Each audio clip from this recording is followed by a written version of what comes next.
Sa kalagitnaan ng gabi sa Imperial Palace, makikitang nagre-report si Shen sa Empress. Your Majesty, ang mastermind sa likod ng lahat ng ito ay walang iba kundi si Naren, isang dating opisyal ng hukbong rebelde. Inilunsad na namin ang isang malawakang paghahanap sa buong lungsod upang mahuli siya sa lalong madaling panahon. Gayunpaman, may ilan pang miyembro ng pamilya Huang na hindi pa natin nahuhuli. Pinaghihinalaan kong nakipag-alyansa siya sa kanila sa ngalan ng hukbong rebelde. Kung tama ang hinala ko, malaki ang posibilidad na mangyari ang pinakamasamang senaryo. Matapos marinig ito, tinanong ni Isabel, pinakamasamang senaryo. Pakinggan natin. Agad namang tumugon si Shen, Your Majesty, siguro narinig mo na ito noon, pero hindi simpleng relasyon ang namamagitan kina Naren at sa pinuno ng mga rebelde. Kapag nagawa niyang kumbansihin ang leader ng hukbong rebelde, tuluyan ang babagsak ang lungsod.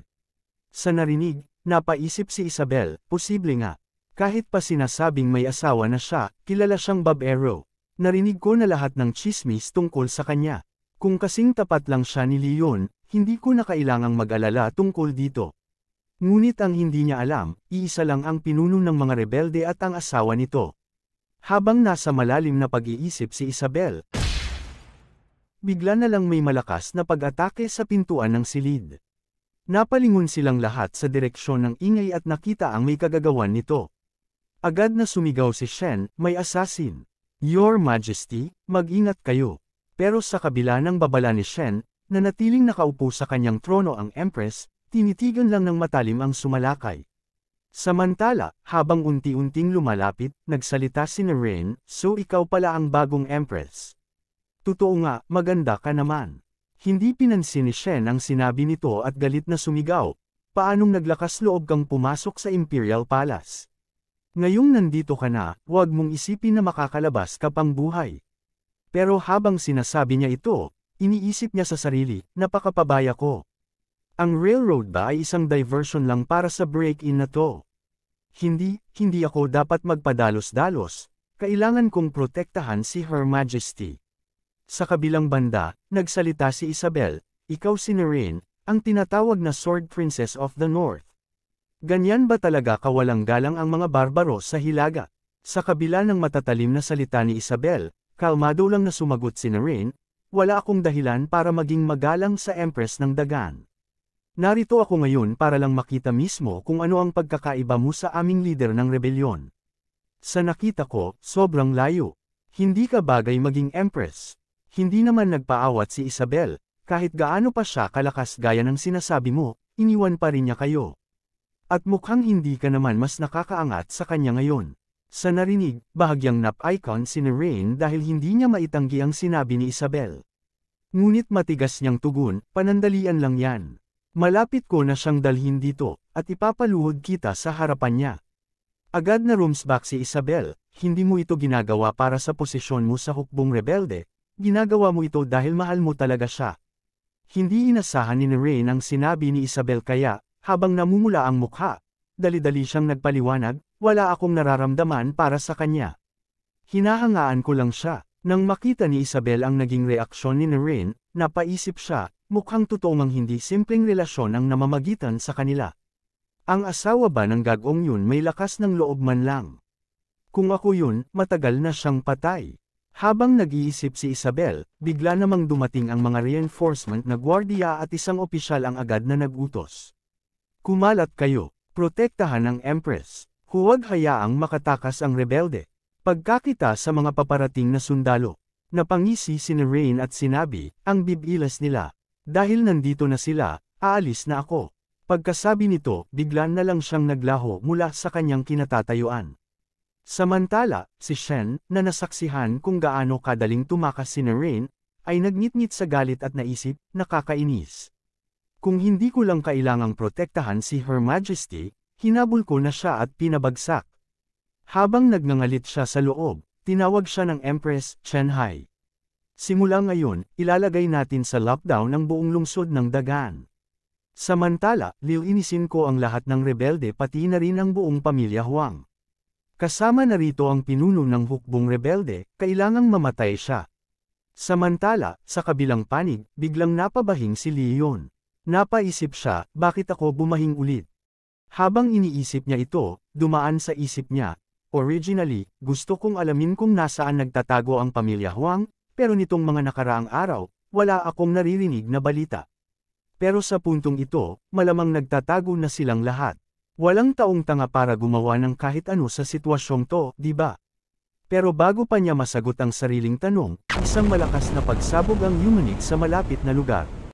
Nagkagulo ang mga tao at nagsimulang magpanik. Kasabay nito, maririnig ang sigaw ng ilan, ay report ito sa mga opisyal.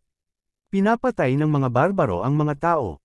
Nang marinig ito, napangiti si Leon at naisip, nag-aalala pa ako kung paano ko sila mahahanap, hindi ko akalaing sila na mismo ang pupunta rito. Samantala, sa isang madilim na kanto, makikitang nakatayo si Sehang sa gitna ng mga bangkay ng ilang miyembro ng Six Doors. Walang kahirap-hirap niyang pinatay ang mga ito, saka mapanuyang sinabi, napakahina naman ng mga mandirigma ng dagan. Lahat ba kayo ganito kaina? Pagkasabi nito, isang boses mula sa likuran niya ang pumukaw ng kanyang atensyon. Ang kasuotan mo, hindi ba ikaw yung nasa tren? Taga-bewang ka, di ba? Agad na tumawa si Sehang, saka lumingon at sinabing, mukhang matalas ang mata mo. Ano, gusto mong makipaglaban sa akin? Habang sinasabi niya ito, iniisip niya, wala naman siyang kahit anong ki, pero hindi siya tumatakbo, gusto ba niyang mamatay? Agad namang umiling si Leon at tumanggi, hindi, ayoko makipaglaban sa iyo. Gabi na, istorbo lang sa mga sibilyan ng away. Hindi naman naniwala si Sehang at mayabang na nagtanong, ano?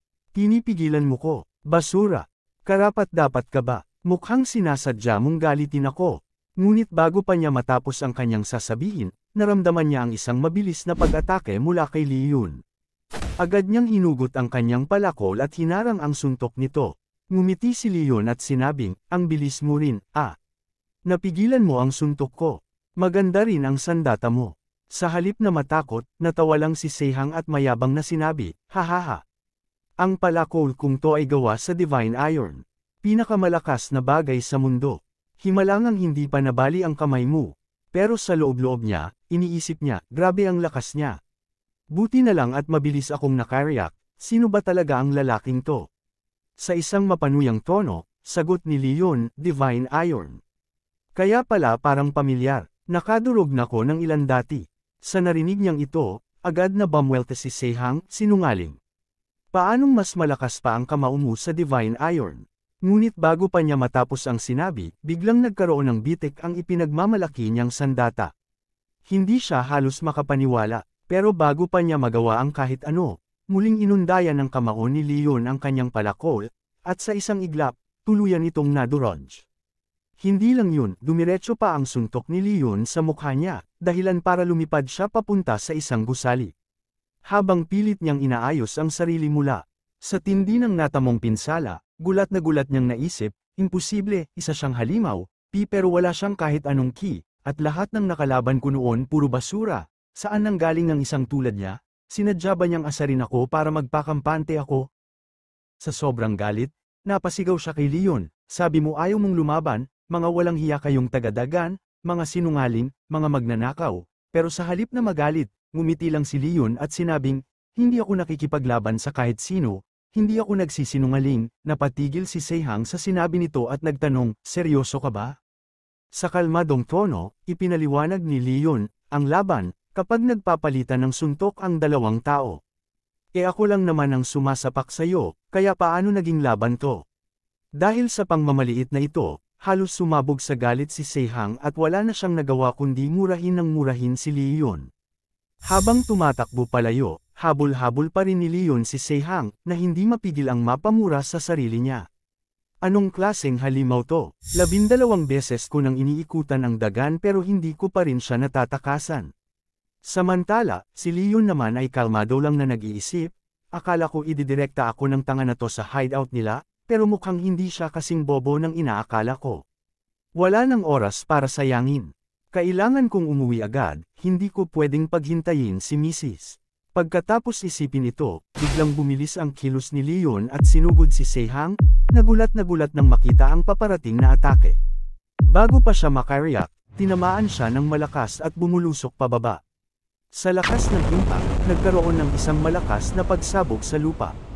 Habang pilit niyang itinatayo ang sarili mula sa pagkakabagsak, inis niyang naisip, kung hindi ako nag-iwan ng key, para protektahan ang katawan ko, malamang di na ako makakatayo ngayon. Habang dahan daw ang lumalapit si Leon, kalmado siyang nagtanong, magsabi ka ng totoo. Ano bang ginagawa niyo ni Narain sa capital? Agad naman itong sumagot si Sehang, nandito siya para hanapin ang isang tao, at ako naman, nandito para pumatay. Pagkasabi nito, biglang napaisip siya, kilala niya si Narain. Bakit parang malapit sila? Bago pa siya makapag-isip ng husto, muling nagtanong si Leon, sino ang balak mong patayin? Sa narinig, mayabang siyang sumagot, kung sino man ang gustong ipapatay ni Narain, papatayin ko. Kahit pa ang gagong pinuno ng hukbong rebelde. Biglang lumamig ang tingin ni Leon at diretsahang sinabi, ako yung gagong pinuno ng hukbong rebelde. Sa narinig niya, agad na pinagpawisan ng malamig si Sehang. Sandali siyang natigilan, napakamot sa ulo, saka awkward na tumawa. Hehe, well, rebelde rin naman ako, so technically, magkakampi tayo, di ba? Considering na dati kitang boss. Pero sa loob-loob niya, nagmumura siya sa takot, ganito pala siya kalakas. Akala ko nagsisinungaling lang si Narain. Sa halip na magalit, ngumiti lang si Leon at sinabing, huwag kang umasta na magkakampi tayo. Alam mo ba kung saan nagtatago ang pamilya Huang? Para kay Narain, hindi kita babasagin ng todo. Sa narinig niya, agad na nagreklamo si Sehang, paano naman lahat ng tinamo kong sugat? Walang pakialam na sumagot si Leon, buhay ka pa, di ba? Uminom ka na lang ng mainit na tubig, ayos ka na. Seryoso na, gusto kong maunahan sila, kaya sabihin mo na kung nasaan sila. Agad namang tumugon si Sehang, hindi ko alam kung nasaan ang pamilya Huang, pero andan lahat ng mga tauhan namin sa isang tavern. Dadalhin kita doon. Habang sinasabi niya ito, napaisip siya sa sarili, ang matalinong tao, alam kung kailan dapat umatras. Tsaka, sinabi naman ni Narain na gusto niyang makita siya. Pero, bakit pakiramdam ko parang ako na mismo ang naghuhukay ng sariling libingan ko? Hindi naman nagmamadali si Leon, kaya kalmado niyang sinabi, ayos lang. Sabihin mo na lang kay Narain na tigilan na ang gulo at umalis na agad ng dagan. Napakunot noo si Sehang at nagtanong, paano kung hindi siya umalis? Sa halip na sumagot agad, muling ngumiti si Leon at sinabi, di ako na mismo ang magtatapon sa kanya palabas. Samantala, sa hideout ng pamilya Huang, nagtipon ang grupo. Kauupo lang ni Narain nang dumating si Sehang at ibinalita ang mensahe ni Leon. Alam mo ba kung anong sinabi niya? Sinasabi niyang minamaliit ka niya. So ano, aalis ka na? Diretsahan namang sumagot si Narain, syempre hindi. Kailangan ko siyang bigyan ng posisyong nararapat sa kanya. Habang nasa kalagitnaan ng usapan nila, biglang pumasok sa silid si Wang Duanzi at seryosong nagtanong, handa na ba kayong dalawa? Habang seryosong nakatingin si Wang Duanzi sa grupo, idinagdag niya, ngayong tamang-tama na ang pagkakataon, dapat na tayong magsimula. Hindi naman agad sumagot si Narain at Sehang, sa halip, may pagtatakang tinanong ni Sehang, saan galing ang dragon at phoenix sa likod mo? Agad namang sumagot si Duanzi, sila. Matindi ang galit nila sa Imperial Court. Halos hindi sila nakatakas mula sa bilangguan, pero walang awang pinatay ng Imperial Guards ang karamihan sa kanila. Sila lang dalawa ang nakaligtas sa massacre. Habang nagpo-pose naman ang dalawa, buo ang kanilang loob na sinabi, napakasama ng Imperial Court. Ipinapangako namin ang aming katapatan sa pamilya Huang. Namangha naman si Sehang sa ipinakita ng dalawa. Ang astig ng pose na yon, dapat ko rin bang gawin to para kay Narain next time? Magugustuhan kaya niya. Samantala, si Narain naman ay napaisip, kung mag-pose si Sehang ng ganito, papatayin ko siya. Muling nagsalita si Duanzi, malapit nang dumaan ang jade sail sa railway tracks. May kakayahan ang pamilya Huang na gamitin ito, at kapag nagawa namin yun, tuluyan nang mawawasak ang buong lungsod ng dagan. Sa narinig nilang ito, may malaking bagay na mangyayari. Samantala, sa bahay ni Leon, makikitang nasa harap ng bakuran ang mag-asawa. Mahigpit na sinabi ni Leon kay Isabel, huwag kang lalabas ngayon, masyadong delikado sa labas. Pero hindi nagpapigil si Isabel at matigas na iginiit, kailangan kong lumabas. May mahalaga akong dapat gawin. Wala nang nagawa si Leon kundi pumayag, sige, pero mag-ingat ka. Ngumiti naman si Isabel at nangakong mag-iingat siya. Pero habang papalayo siya, naisip niya sa sarili, hindi lang ako basta asawa mo, Leon, Empress din ako. Sa ganitong kritikal na sandali, kailangang gamitin ko ang imperial power para protektahan ang dagan, at protektahan ka. Samantala, habang iniisip ni Leon ang mga sinabi ni Isabel, bigla na namang may tumama na bato sa ulo niya. Galit siyang lumingon at sumigaw, alam ko nang nariyan ka. Hindi mo na kailangang batuhin pa ang ulo ko. Sa halip na mag-sorry, tumawa lang ang Daoist at sinabing, pasensya na, nakasanayan ko na.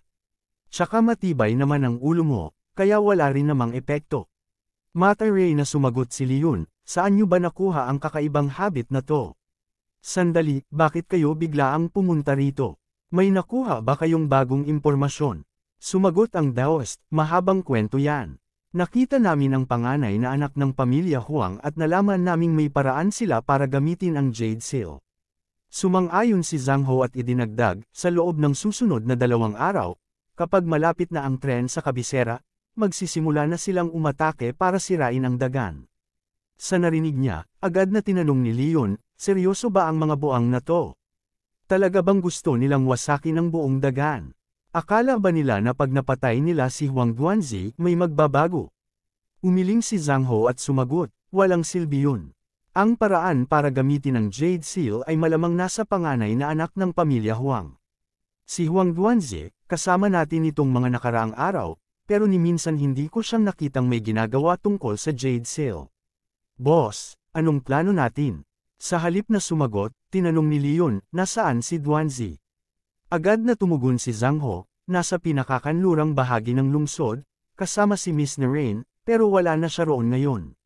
Muling nagtanong si Zhang Ho, boss, papasok ka ba sa loob ng pamilya Huang na nakatago ang pagkatao mo para kumuha ng mas maraming impormasyon? Diretsahang sumagot si Leon, wala na tayong oras para sa ganyan. Sa mga nakaraang araw, palagi na lang nilang pinapahirapan si Isabel. Binigyan ko na sila ng pagkakataon, pero ngayon, panahon na para tapusin ko to ng tuluyan. Abangan ang susunod na kabanata. Maraming salamat sa lahat ng mga nanood. Kung nagustuhan mo ang episode na ito, paki-like naman at mag-iwan ng heart sa comment section. Malaking tulong na yun para ma-boost ang video. At kung hindi ka pa nakasubscribe, pindutin mo na din ang subscribe, at idamay mo na rin ang notification bell para updated ka sa mga bagong kabanata ng series na ito. Salamat ng marami.